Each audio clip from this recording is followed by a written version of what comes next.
Hello guys, welcome back to my YouTube channel Enable Website Design. In this video I will show you to convert a RAR file to the zip file. So if I go here and go to properties, then here you can see .rar file. So first of all we can extract this file. You can directly convert this file by using different online tools. So you can go here and type RAR file to zip online convert.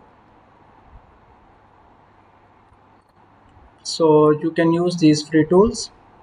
For example, let me go here and select this file, then click on convert button. Second way is you can go here and then you can extract the file using, you can use any tool, for example 7-zip. So I'm using WinRAR, and after extracting this file, now we can go inside this file. So this one is the actual file. So now I want to go back and then convert it into the zip format. So you can also use these options, add to archive and something. Then you can go to show more options, then send to compressed.